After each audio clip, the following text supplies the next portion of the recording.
चलो ध्यान दीजिए आप लोग। हम लोग जो है कल कुछ पढ़े थे, और कहाँ पर पढ़े थे थोड़ा देख लो। हम लोग अपवर्तनांक पढ़ लिए थे। नहीं, अपवर्तनांक क्या था? अपवर्तनांक ये था कि अपवर्तन का मतलब होता था, जो अपवर्तन को हम लोग दैनिक जीवन में देखे थे कि पानी में रखा हुआ सिक्का उठा का प्रतीत होना, तारे का टिमटिमाना, सूर्य का आभासी प्रतीत होना। नहीं, ये सब अपवर्तनांक का उदाहरण है। किसका उदाहरण है? अपवर्तनांक का उदाहरण है। तो कोई वस्तु कितना टिमटिमाएगा या कितना आभासी दिखेगा, ये डिपेंड करता था किस पे? अपवर्तनांक पर। किस पे डिपेंड करता था? अपवर्तनांक पे। नहीं, तो अपवर्तनांक क्या था कि किसी माध्यम का अपवर्तनांक शून्य में प्रकाश की चाल और उस माध्यम में प्रकाश के चाल के अनुपात को क्या कहते थे? अपवर्तनांक कहते थे। अभी हम लोग निरपेक्ष अपवर्तनांक पढ़ेंगे। कौन अपवर्तनांक? निरपेक्ष अपवर्तनांक। देखो, निरपेक्ष अपवर्तनांक क्या होता है, सुनो इस बात को। देखो कि प्रकाश का अपवर्तन जब शून्य से किसी अन्य माध्यम में, मेरी बात को सुनिएगा आप लोग गौर से, हम क्या बताने वाले हैं आप लोगों को, कि जब प्रकाश का अपवर्तन शून्य से किसी अन्य माध्यम में होता है तो उस स्थिति में आपतन कोण की जया और अपवर्तन कोण की जया के अनुपात को निरपेक्ष अपवर्तनांक कहते हैं। कौन अपवर्तनांक कहते हैं? निरपेक्ष अपवर्तनांक। फिर से हमारी बात को सुनिए आप लोग, कि जब देखो ना, प्रकाश का अपवर्तन जब शून्य से किसी अन्य माध्यम में होता है, प्रकाश का अपवर्तन शून्य से किसी अन्य माध्यम में होता है तो आपतन कोण की जया और अपवर्तन कोण की जया के अनुपात को क्या कहते हैं? निरपेक्ष अपवर्तनांक कहते हैं। समझ में आ रहा है आप लोग को? लिखिए हम लोग इस चीज़ को क्या। तो देखिए,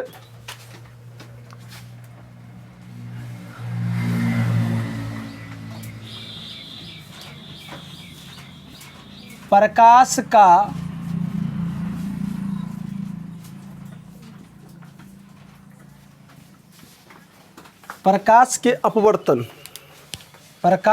अपवर्तन जब शून्य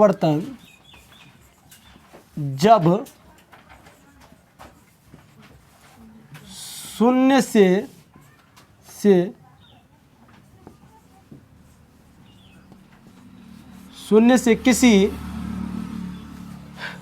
प्रकाश का अपवर्तन जब शून्य से किसी अन्य माध्यम में होता है तो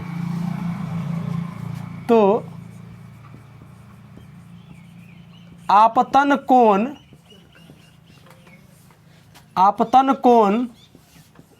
की जया, आपतन कोण की जया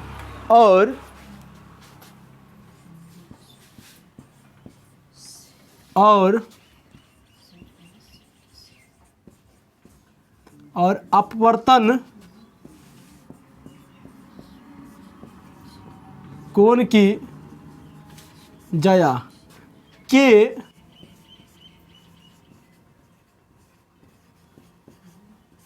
अनुपात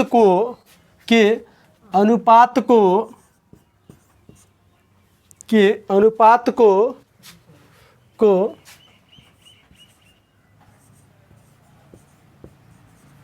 निरपेक्ष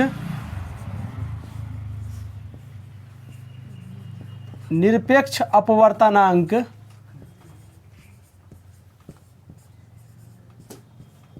कहते हैं। निरपेक्ष अपवर्तनांक कहते हैं। देखो, आप लोगों को बात समझ में नहीं आया होगा कि आपतन कोण तो समझ में आता है, लेकिन ये आपतन कोण की जया क्या होता है। देखो ये जया का मतलब होता है साइन थीटा से संबंधित होता है। साइन थीटा को हिंदी में जया बोलते हैं। क्या बोलते हैं रे? जया। और कोस थीटा को कोज्या बोलते हैं। समझ में आ रहा है आप लोग को? टेन थीटा नॉर्मल होता है। टेन थीटा क्या होता है? नॉर्मल होता है। समझ में आ गया ना?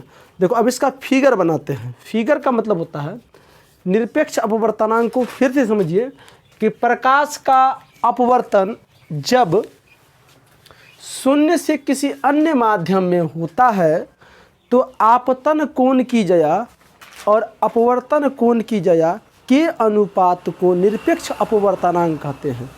कभी कभी एग्जाम में पूछ देता है परिभाषा, समझे ना? तो थोड़ा देखिए आप लोग।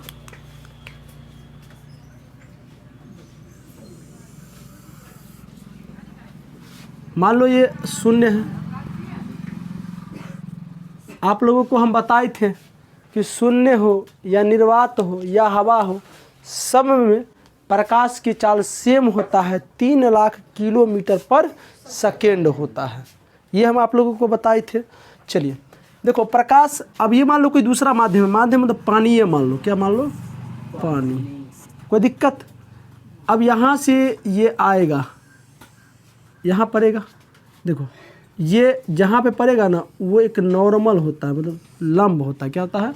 लंब। कोई दिक्कत? देखो इसको तो ऐसे निकलना चाहिए,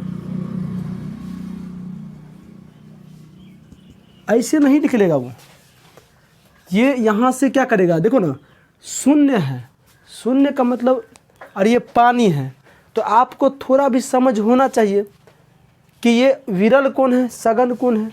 तो विरल ऊपर वाला है, जिसमें प्रकाश की चाल ज़्यादा होता है ना वो विरल होता है। क्या होता है? विरल होता है। जिसमें प्रकाश की चाल कम होता है वो सघन होता है। तो शून्य में प्रकाश की चाल जो होता है वो 3 लाख किलोमीटर पर सेकेंड होता है, और ये पानी में जो होता है 2,25,000 किलोमीटर होता है। तो इसमें तो कम ना है, तो इस सघन हुआ, इसमें ज़्यादा है तो विरल हुआ। तो जब प्रकाश का अपवर्तन होगा तो तुमको पता है कि जब प्रकाश की किरण विरल से सघन में जाता है तो अभिलंब की ओर झुकता है कि उड़ता है? झुकता है। ऑब्जेक्टिव में पूछा जाता है। नहीं देखो ये क्या होगा, ये इधर क्या होगा? झुक जाएगा। क्या हो जाएगा? झुक जाएगा। और एरो बनाना मत भूलिएगा कि प्रकाश कहाँ से आया कहाँ नहीं। ये लेयर है, मान लीजिए, इसको बोलते हैं अभिलंब। क्या बोलते हैं? अभिलंब। और इसको देखो ना, ये आ रहा है, ये आ रही है प्रकाश। देखो ये कोण को क्या बोलेंगे? आपतन कोण बोलेंगे। आय। क्या कब? अरे आय। इसको आप, ये आपतित किरण होगा। क्या होगा? आपतित किरण। कोई दिक्कत? ये जो किरण निकला ये अपवर्तित किरण होगा। क्या होगा? अपवर्तित किरण होगा। कोई दिक्कत? अच्छा ई कोण क्या होता है? अपवर्तन कोण होता है। क्या होता है? अपवर्तन कोण होता है। हम इसका नाम लिख दें, ये कौन कौन होगा? तो ये कौन होगा? आपतन कोण। आपतन कोण। कोई दिक्कत? अच्छा ये कौन कौन होगा? ये कौन कौन होगा? अपवर्तन कोण। अपवर्तन कोण। किसी बच्चा को इसमें परेशानी है तो बोलिए कि सर नहीं इसमें परेशानी है हमको। नहीं ना है? बातों को समझो। विद्यार्थी वही होता है जो परेशानी में अपने आप को संभालता है। अब एक चीज़ आपको नहीं समझ में आए तो इसका मतलब ये नहीं है कि तुम पढ़ाइए छोड़ दो। इसका मतलब कतई ये नहीं है। तुम्हारा गार्जियन एक दिन तुमको नहीं कुछ दे तो इसका मतलब थोड़े है कि तुमको नहीं पढ़ा पाएगा। 365 दिन होता है तो किसी एक दिन कष्ट हो गया तो क्या दिक्कत है? सारा दिन तो मौजे मौज है। नहीं तो चीज़ समझ में आ गया? अब हम लोग इसको इससे कनेक्ट करते हैं। नहीं क्या रे? इससे इसको कनेक्ट करते हैं। देखो प्रकाश का अपवर्तन जब शून्य से किसी अन्य माध्यम में, शून्य होना चाहिए, एगो क्या होना चाहिए बोले, शून्य होना चाहिए, शून्य से किसी अन्य माध्यम में अगर होता है तो आपतन कोण की जया, आपतन कोण बोले तो साइन थीटा लगाओ, क्या लगाओ रे, साइन थीटा, एंगल कितना आई ना बन रहा है, तो आपतन कोण की जया और अपवर्तन कोण की जया, तो अपवर्तन तो आर बन रहा है नहीं, तो आपतन कोण की जया और अपवर्तन कोण की जया के अनुपात को जो है ना क्या कहते हैं, निरपेक्ष अनुपात कहते हैं। जाओ कविता, हाँ मुँह धो लो, जाओ जाओ जाओ ना, नींद लगता है ना, क्लास में विद्यार्थी का अजीब हाल है, नहीं लागल, चल ठीक है बैठ, नींद को बुखार लागल। देखो बुआ रे, तो यहाँ पर थोड़ा देखिए, तो देखो यहाँ पर थोड़ा देखिए सब बच्चा,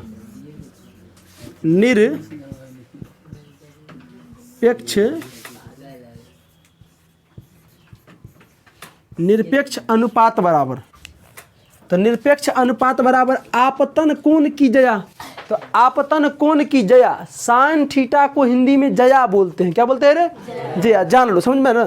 तो आपतन कोण की जया मतलब साइन आई, क्या होगा रे, साइन आई, आइए ना बना रहा है, और अपवर्तन कोण की जया, तो अपवर्तन कोण का मतलब साइन आर, साइन आई बट्टे साइन आर। अच्छा एक लॉजिक होता है, ये तो निरपेक्ष अपवर्तनांक हो गया, क्या हो गया ये निरपेक्ष अपवर्तन हो गया, लेकिन आपको याद रखना कि साइन आई बट्टा साइन आर बराबर म्यू होता है, क्या होता है, म्यू, इसको क्या बोलते हैं, म्यू, क्या बोलते हैं रे, म्यू। अब ये म्यू का मतलब होता है कांस्टेंट, कांस्टेंट को हिंदी में नियतांक बोलते हैं, क्या बोलते हैं, नियतांक। इस दोनों का मान कभी भी आएगा तो निश्चित आएगा, क्या आएगा बोले, निश्चित, नियतांक का मतलब निश्चित, नियतांक का मतलब निश्चित, समझ में आ रहा है ना।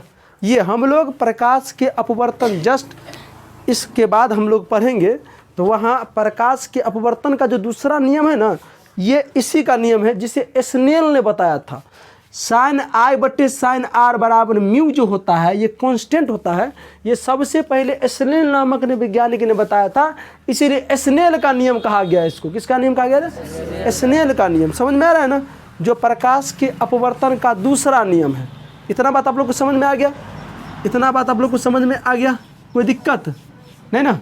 तो आप लोग जो है ना इतना उतारिए फिगर के साथ फटाफट।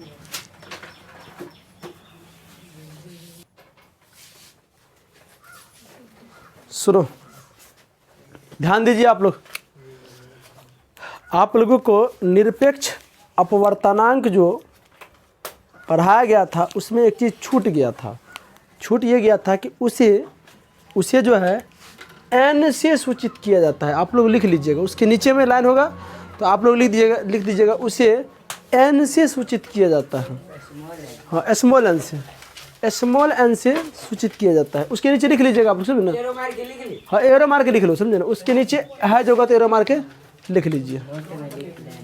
चलो फिलहाल इधर ध्यान दीजिए, इतना बात आप लोग कर दीजिए। देखो अब देखो ये आपेक्षिक अपवर्तनांक क्या होता है, आपेक्षिक अपवर्तनांक, देखो दो माध्यमों के निरपेक्ष अपवर्तनांक के अनुपात को आपेक्षिक अपवर्तनांक कहते हैं। बात को सुने क्या बोले हम, दो माध्यमों के निरपेक्ष अपवर्तनांक के अनुपात को आपेक्षिक अपवर्तनांक कहते हैं। समझ में आ रहा है ना। देखो देखने का प्रयास करो कैसे कैसे होता है, थोड़ा जटिल होता है, समझे ना। देखो दो, कोई बच्चा इसमें इंक भरेगा तब तक लीजिए,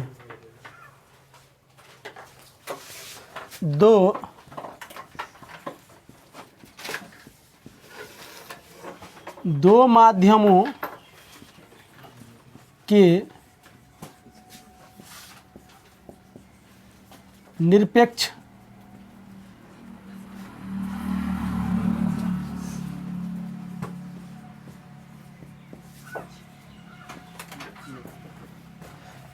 दो माध्यमों के निरपेक्ष अपवर्तनांक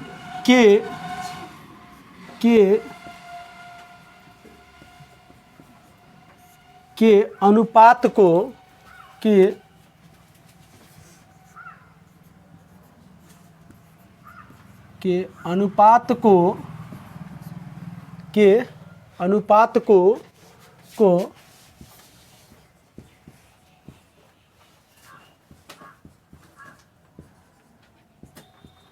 आपेक्षिक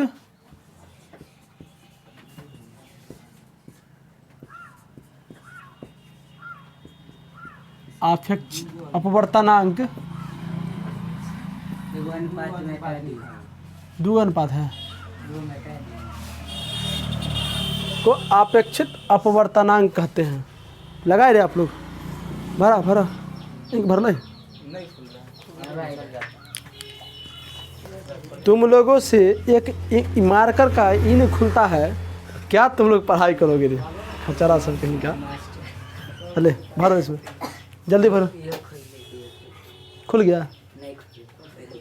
देखो कारण क्या है, मार्कर को इसको उल्टा खोलना पड़ता है। तुम लोग कसता होगा ऐसे करके देखा था, इसको उल्टा खोला। देखो उल्टा खोला जाता है इसको। खुल गया? देखो तुम लोग को ये सब समझ में नहीं आ रहा है।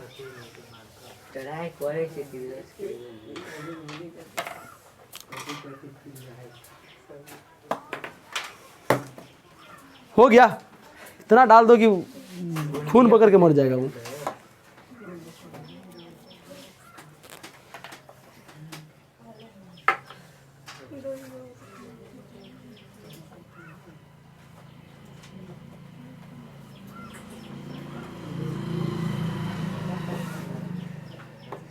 चलो ध्यान दो इधर। हमने क्या बोले? इधर ध्यान दो।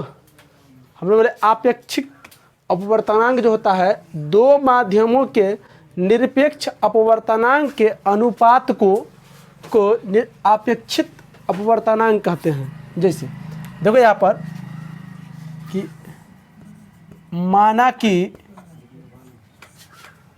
कि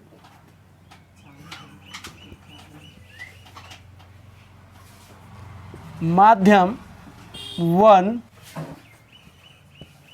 तथा माध्यम 2 का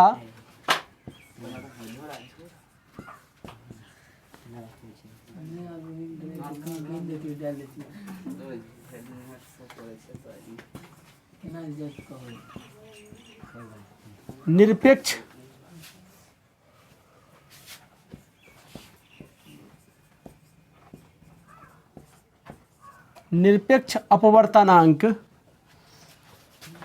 क्रमशः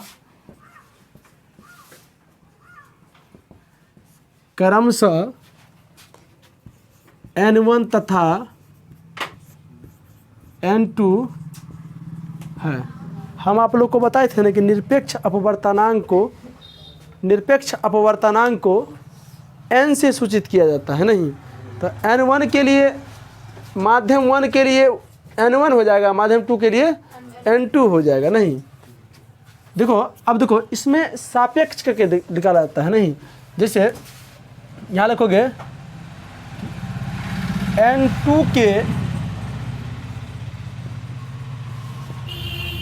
N2 के सापेक्ष N1 का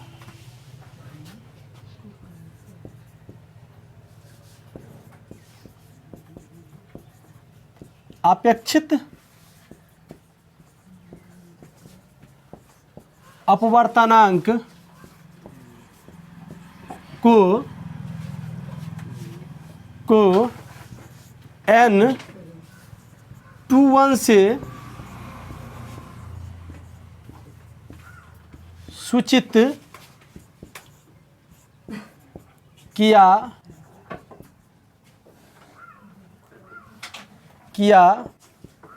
जाता है।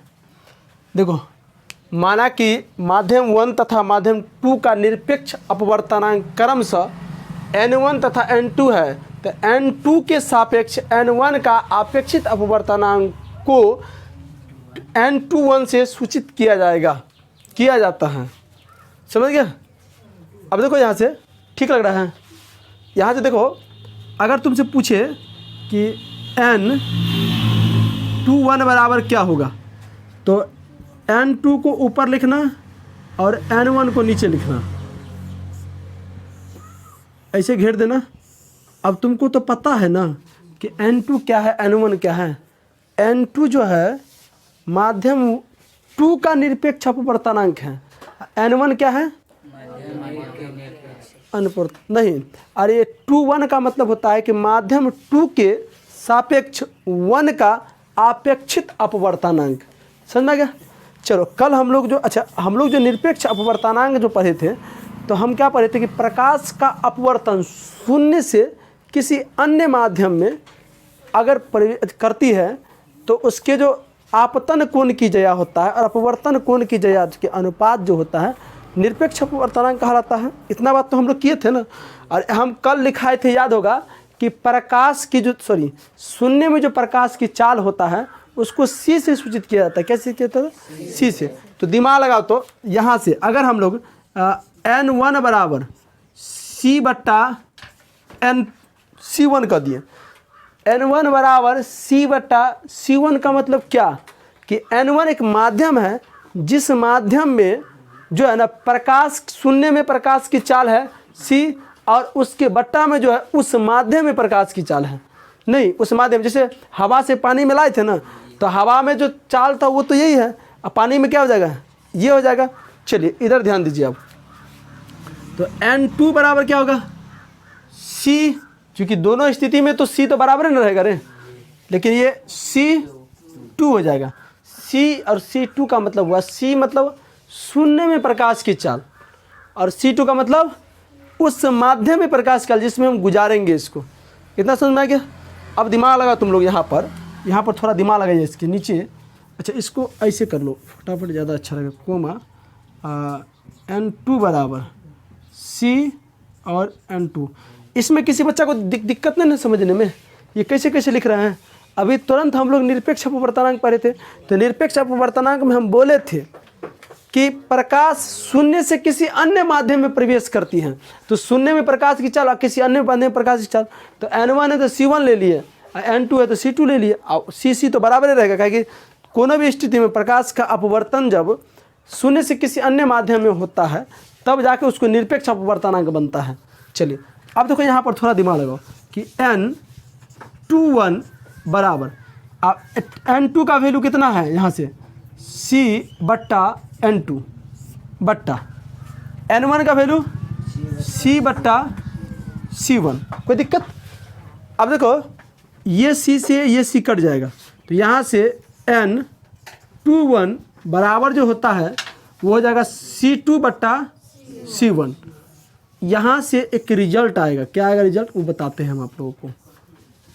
रिजल्ट क्या आएगा देखो, यहाँ से क्या बताया कि N2 के सापेक्ष N1 का आपेक्षित अपवर्तनांक जो होता है उस माध्यम में N2 में प्रकाश की चाल और N1 में प्रकाश की चाल के अनुपात होता है। यहाँ से आप लिख सकते हैं, यहाँ से आप इसको लिख सकते हैं। देखो यहाँ पे इसके नीचे उतारना, N21 बराबर माध्यम 2 ही नहीं होगा, हाँ, माध्यम 2 में प्रकाश की चाल, बट्टा जो होता है माध्यम 1 में प्रकाश की चाल। ये भी एक फार्मूला होता है, कभी कभी ऑब्जेक्टिव में पूछ देता है। समझ में गया? कभी कभी ऑब्जेक्टिव में पूछ देता है, समझे? तो आप लोग इतना उतारिए, और जस्ट इसके बाद हम लोग प्रकाश के अपवर्तन का नियम पढ़ेंगे। समझे? प्रकाश के अपवर्तन का नियम पढ़ेंगे। इतना फटाफट आप लोग उतार लीजिए।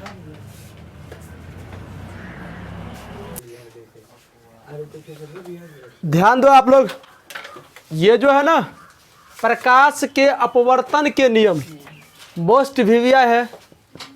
अब क्यों है अलग जाने। प्रकाश का अपवर्तन और प्रकाश के परावर्तन से क्वेश्चन ज़्यादातर बोर्ड में पूछा जाता है। आपसे क्वेश्चन ये पूछा जाएगा, ठीक से बैठो ना, कहते ना तुम खून गर्म कर रहा है हमको, ये तुम ही करे लड़की, तुम ही करे, ठीक से बैठना, आराम से बैठ, आराम से। बकलोलिया सब कहेगा, दिमाग खराब कर देता है सब। अरे देहात के हैं तो हम लोग कहाँ बाजार से आए, हम लोग तो देहाते के हैं, लेकिन यहाँ क्या करने के लिए आए हो, पढ़ने के लिए आए हो, तो पढ़ाई पे ध्यान दो।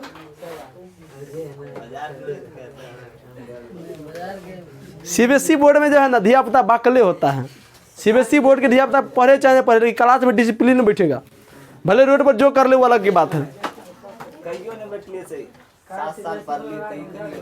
चलो हल्ला नहीं करेगा। देखो प्रकाश के अपवर्तन के नियम, बीच में सभी विद्यार्थियों से मेरा अनुरोध है कि बीच में किसी प्रकार का बात विचार न करें। क्लास अगर भंग होगा तो बहुत मारेंगे हम, और जिसको हजम नहीं हो रहा है जाकर बाहर निकल जाओ आराम से चुपचाप। देखो 1 नंबर का ऑब्जेक्टिव क्वेश्चन आता है कि प्रकाश के अपवर्तन के कितने नियम हैं। प्रकाश के अपवर्तन के कितने नियम हैं ये देख लो, और अभी से याद रहो, जब तक धरती पे जिंदा रहेगा तब तक। चलो हल्ला नहीं करे। प्रकाश के अपवर्तन के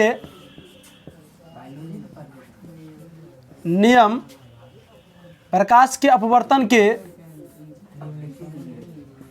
2 नियम है। प्रकाश के अपवर्तन के 2 नियम हैं। जितने भी चीज़ को हम पढ़ा रहे हैं ना, याद कर लो। अभी तो हम पढ़ा रहे हैं, जिस दिन पूछेंगे ना हम और नहीं बता पाया तो कूच देंगे बढ़िया नहीं हम। और खासकर पीछे वाला लड़का के साथ हम कह रहे हैं, डिसिप्लिन में बैठो ना आराम से भाई,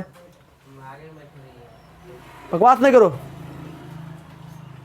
ज़्यादा अगर तंग करेगा क्लास से बाहर कर देंगे हम।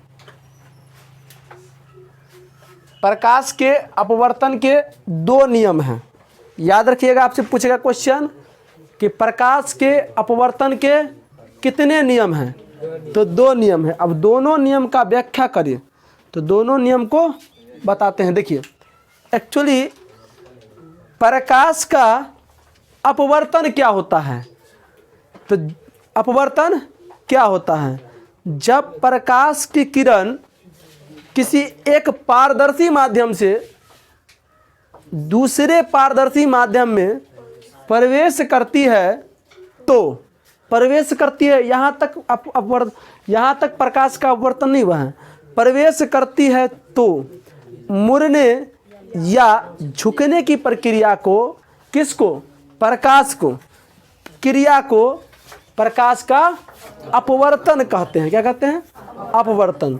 तो बिना फिगर का ये चीज़ नहीं समझ में आएगा, समझ में गया। तो थोड़ा देख लीजिए, शांत वातावरण से आप लोग भी बनाइए और हम भी बनाते हैं, और तुम लोग भी बनाओ। ये मान लो एक लेयर है, इसके नीचे समझ जाओ कि पानी है। इसके नीचे क्या है, पानी है।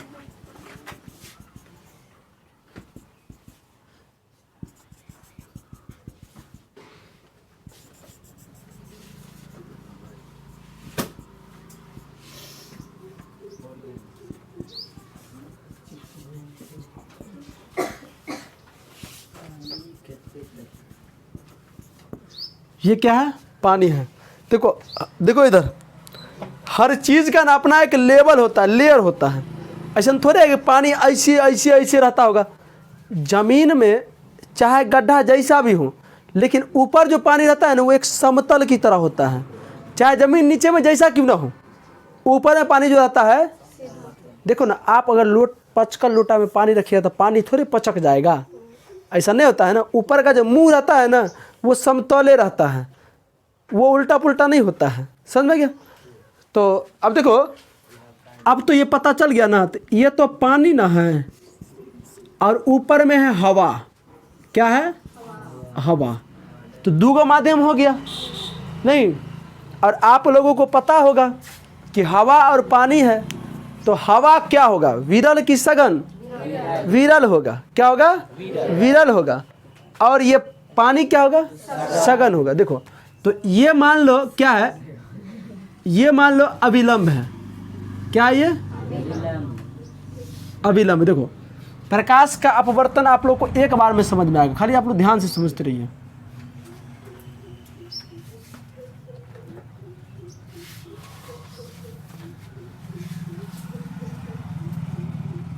देखो, इस प्रकाश को ऐसे निकलना चाहिए, लेकिन प्रकाश ऐसे नहीं जाके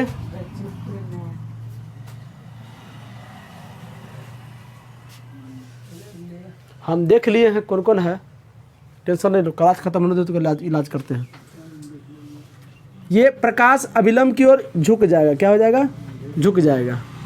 देखो, तो ये जो रेखा है, इस रेखा को अभिलंब बोलते हैं। क्या बोलते हैं? अभिलंब। एक बार सबका नामकरण कर लेते हैं। देखो, ये जो बिंदु है, इस बिंदु को आपतन बिंदु बोलते हैं। इस बिंदु को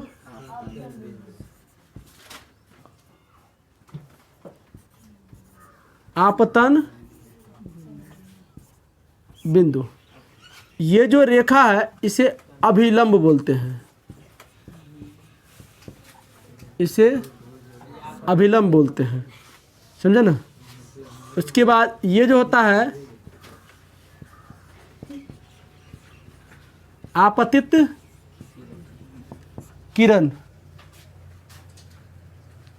वीडियो थोड़ा रुकता। देखो, ठीक से खड़ा हो जा आराम से, मतलब रीढ़ का हड्डी सीधा होना चाहिए, सीधा। चलो देखो, आने वाले किरण को आपतित किरण कहते हैं। ये अविलंब है, ये आपतन बिंदु। देखो, ये होता है आपतन बिंदु। ये जो किरण आप परावर्तित जो हुआ है, उसे अपवर्तित किरण कहते हैं। कौन किरण कहते हैं? क्या? अपवर्तित। कहाँ है आपतन है? हाँ, आपतन बिंदु। ठीक है, चलो, ये कौन किरण होगा? ये बता कौन किरण होगा रे? अपवर्तित। क्या होगा? अपवर्तित किरण। एग्जाम में जब कभी भी सवाल पूछे आपसे, तो आपको फिगर के साथ बनाना है। अब जो है ना, अब तुम दोनों को इलाज बचा हुआ है, तुम दोनों का। मुंह बंद करके रखा करो।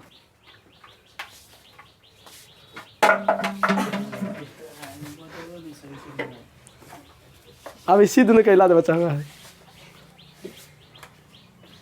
देखो, एग्जाम में जब क्वेश्चन अगर पूछ दे स्टाफ का, तो आप लोगों को फिगर के साथ बनाना है। ये इतना बात आपको समझ में आ गया? ये फिगर है, समझ में गया? आपतित किरण, अविलंब, आपतन बिंदु, अपवर्तित किरण। पानी है, हवा है, समझ में गया? देखो, ये जो कोण बनता है, ये आपतन कोण होता है, जिसे आई से सूचित करते हैं। और यहाँ जो कोण बनता है, वो आर बनता है आपतन कोण। क्या बनता है रे? आप इस अपवर्तन कोण क्या होता है? अपवर्तन। चलिए, प्रकाश के अपवर्तन के दो नियम होता है। दो नियम को समझो कि नियम होता क्या है। देखो, पहला नियम देख लीजिए। पहला नियम है, यहाँ पर देखिए, पहला जो नियम है कि समझने का प्रयास कीजिएगा कि क्या कह रहा है नियम। आपतित किरण, अपवर्तित किरण और आपतन बिंदु पर डाला गया लंब, तीनों जो होता है ना, वो एक ही तल में होता है। तीनों जो कहा होता है एक ही तल में। एक ही तल कहने का मतलब ये हुआ, इधर ध्यान दो, एक ही तल। ये एक तल है। क्या? ये एक तल है। एक किरण आया यहाँ से, है ना? यहाँ पर ये आपतन बिंदु हो गया, और यहाँ से निकल गया, गिर गया प्रकाश, ऐसे गिर गया प्रकाश, तो ये आपका एक तल हुआ, समझ में गया ना। लेकिन ऐसे कभी नहीं होगा, ये जैसे एक ये लेयर है, ये हुआ ऐसे, समझ में, यहाँ से गिर गया, तो ये अलग अलग तल, एगो ये तल एगो ये, तो अलग अलग हो गया। तो ऐसा नहीं होता है, ऐसा नहीं होता है। आपतन बिंदु हो गया, आपतित किरण हो गया, अपवर्तित किरण हो गया, तीनों का मिलान बिंदु जो होगा ना वो एक ही पॉइंट पे होगा। क्या होगा? एक ही पॉइंट में होगा, जिसे प्रकाश का अपवर्तन का पहला नियम बोला गया। कौन नियम बोला गया? पहला नियम बोला गया। समझ गया? हम लिखते हैं, आप लोग भी लिखतिएगा चुपचाप, जब बोलेंगे तो सुनिएगा हमारी बात को। देखो यहाँ पर देखो, आपतित किरण, आपतित किरण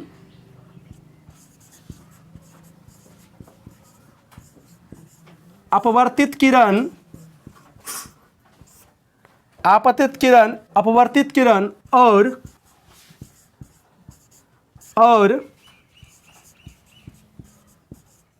और आपतन बिंदु पर डाला गया लंब। आपतित किरण, अपवर्तित किरण और आपतन बिंदु पर डाला गया लंब तीनों एक ही तल में होता है। फिर से सुनिए हमारी बात को। आपतित किरण, अपवर्तित किरण और आपतन बिंदु पर डाला गया लंब, देखिए ना, यहाँ देखो, आपतित किरण, अपवर्तित किरण और आपतन बिंदु पर, ये आपतन बिंदु होता है, इस आपतन बिंदु पर डाला गया लंब तीनों एक ही तल में होता है, तीनों एक ही तल में होता है। यह प्रकाश का अपवर्तन का पहला नियम है। क्या है? पहला नियम। तनिक दिमाग लगाइए इधर पर, इधर देखो कि आपतन बिंदु, फिर से समझो आपतन बिंदु क्या होता है। जैसे देखो, ये एक लेयर है, तल, क्या है? तल है, इसके ऊपर अलग कोई माध्यम है, इसके नीचे अलग कोई माध्यम है। देखो, यहाँ से कोई किरण आया तो आपतित हुआ, यहाँ पर ये जो बिंदु है इसके नीचे गिरेगा, तो ये जो बिंदु है, इसी बिंदु को आपतन बिंदु कहते हैं, जिस पर हम लोग लंब डालते हैं। क्या डालते हैं?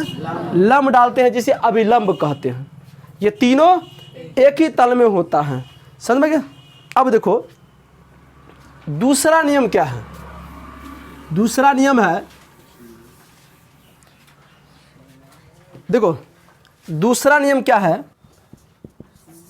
दूसरा नियम है कि जब प्रकाश की किरण, इधर ध्यान दो, जब प्रकाश की किरण किसी एक माध्यम से दूसरे माध्यम में प्रवेश करती है, तो जब प्रकाश की किरण किसी एक माध्यम से दूसरे माध्यम में प्रवेश करती है तो आपतन कोण, बवारे इस कोण को क्या बोलते हैं? आई को। आपतन कोण की जया, आपतन कोण की जया और आपतन कोण की जया और अपवर्तन कोण की जया का अनुपात एक नियतांक होता है। क्या होता है? एक नियतांक होता है, जिसे सबसे पहली बार स्नेल नामक वैज्ञानिक ने खोजा था, इसीलिए स्नेल का नियम कहा गया इसको। क्या कहा गया? स्नेल का नियम कहा गया। समझ, एग्जाम में पूछता है कि स्नेल का नियम क्या है, एग्जाम में ऐसा क्वेश्चन आता है। देखो, पहले हम लोग दूसरा लिखते हैं, उसके बाद उस पर चर्चा करते हैं। देखो यहाँ पर देखो, लिखेंगे जब प्रकाश की किरण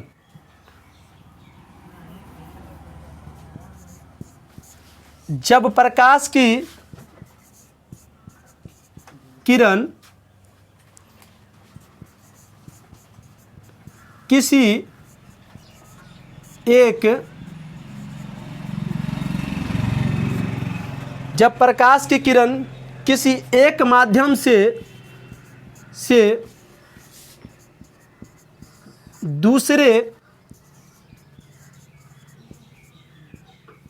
जब प्रकाश की किरण किसी एक माध्यम से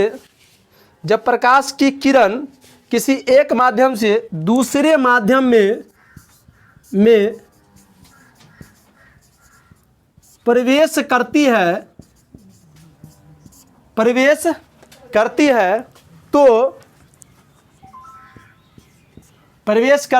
तो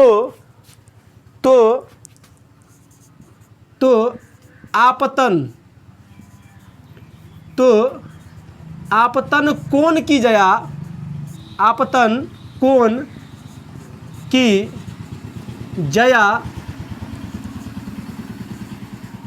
और उसके बाद दूसरा कौन होता है रे?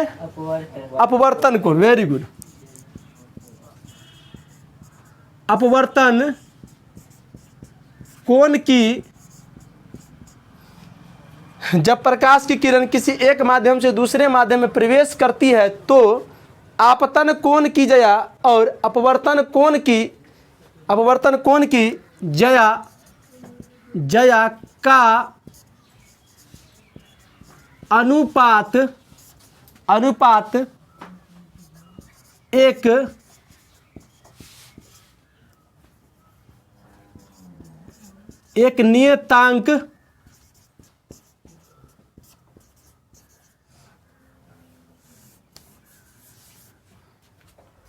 का अनुपात एक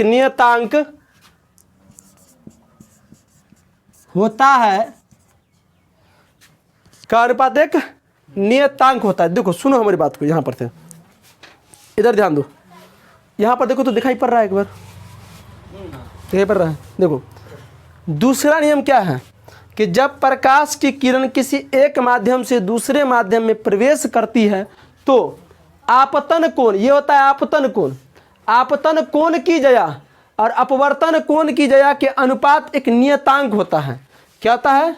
नियतांक। अर्थात ये जो होता है, ये जो नियम होता है साइन आई बट्टे साइन आर बराबर म्यू। क्या होता है? म्यू। क्या होता है? म्यू। इधर ध्यान दीजिएगा आप लोग, एक बार फिर से ध्यान दीजिएगा। आप लोग को अपेक्षित अपवर्तनांक या निरपेक्ष अपवर्तनांक पढ़ाए थे तो उसमें बताए थे कि जया का इंग्लिश में साइन बोलते। क्या बोलते हैं? साइन थीटा को हिंदी में जया बोलते। क्या बोलते हैं? जया। तो आपतन कोण की जया और अपवर्तन कोण की जया के जो अनुपात होता है ना, वो एक नियतांक होता है। क्या होता है? नियतांक। क्या होता है? नियतांक। समझाएगा ना? जिसे साइन आई बट्टे साइन आर बराबर म्यू होता है। नहीं, ये म्यू जो होता है ना कांस्टेंट होता है। क्या होता है? कांस्टेंट होता है। समझ में आ गया? क्या होता है? कांस्टेंट होता है। समझ में आ गया? ये अब देखो, इसे ही स्नेल का नियम कहते हैं। इसे ही स्नेल का नियम कहते हैं। ये सबसे पहले स्नेल नामक वैज्ञानिक ने इसे पता लगाया था, इसीलिए इसे स्नेल का नियम कहा जाता है। समझ में गया? तो स्नेल के नियम बराबर अगर तुमसे पूछेगा तो क्या जवाब दोगे? तो साइन आई बट्टे साइन आर बराबर क्या आता है? म्यू। इसको क्या बोलते हैं? म्यू। इसको क्या बोलते हैं?